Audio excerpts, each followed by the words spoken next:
आज जागतिक मधुमेह दिनानिमित्त diabetic association Amravati, physician association Amravati, IMA Amravati, Panjabrao Deshmukh वैद्यकीय महाविद्यालय तसेच जिल्हा रुग्णालय यांच्या वतीनं आपण ही रॅली अरेंज केलेली आहे। त्याच्यामध्ये rotary club of Amravati Nima आहे, होमिओपॅथिक संघटना आहे।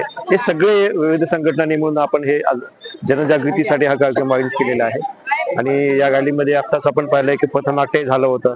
पथनाट्यामधून जे की आपण भाषणामधून मोठा संदेश देतो, तर ते पथनाट्यामधून त्यांनी तो संदेश वेगळ्या पद्धतीने दिला।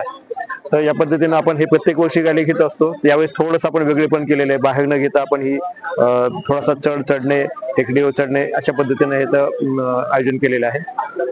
तर माझं सगळ्यांना विनंती आहे की डायबिटीस होऊ नये म्हणून आपण प्रत्येकाने काळजी घ्यायची, एवढे मी सगळ्या जिल्हावासियांना विनंती करतो। डॉक्टर माननीय अरविंदजी जावडिया सर यांनी निमंत्रित केलं होतं आणि ते आपल्यापेक्षा इथे जितके लोक आहेत ते सगळ्यांपेक्षा म्हणजे त्यांचे सहकारी थाकतात पण हे नाही थाकत। 10 राऊंड सरांच्या होतं आणि ते फास्ट होतात ते आम्ही बघत राहतो आणि यांची सोबती हळूहळू वापस येतात मागे। तर आपल्याला शुभेच्छा देण्याकरता मी सरांना विनंती करतो। वर्ल्ड डायबिटीज डे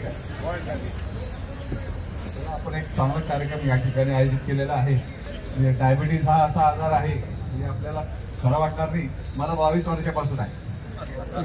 म्हणजे याच्यापेक्षा आता डायबिटीज बद्दल भरपूर अभ्यास माझाही झालेला आहे आणि एकच म्हणजे त्याचा उपाय आहे, सकाळी 1.5-2 तास इथे घाम गाळले आणि हे लाईफस्टाईल डिसीज आहे। म्हणजे आपला जेवणाचं खाण्यापिण्याचं पथ्य आणि त्याच्यानंतर एक याला बघतो की सकाळची वॉकिंग त्याच्यामध्ये आणि इलेव्हेशन असेल, पायऱ्या चढणं असेल तर ते सगळ्यात बेस्ट इलेव्हेशन जर असेल तर। आणि जवळपास मला वाटतं भारताची अशी परिस्थिती आहे की प्रत्येक 3री व्यक्ती ही डायबिटिक आहे, परंतु त्याला माहीत नसतं आणि इतकं याचं प्रमाण आहे। आपण हा जो कार्यक्रम जनजागृती मला या ठिकाणी ठेवलेली आहे ही खूप चांगलं कार्य आणि आता तर यंगस्टर्स मध्ये पण आहे।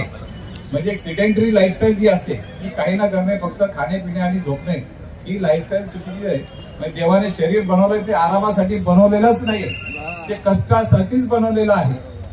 तर म्हणून इतकं या शरीराला तुम्ही कष्ट द्याल म्हणजे आमच्या ट्रेनिंग मध्ये आम्ही सांगायचे, आमचे मास्टर आणि ते आमचे उस्ताद सांगायचे ये शरीर है ये आराम के लिए बना नहीं है, इसको जितना रगड़ोगे उतना सही रहेगा और इसको जितना आराम दोगे उतना ये बिगड़ जाएगा।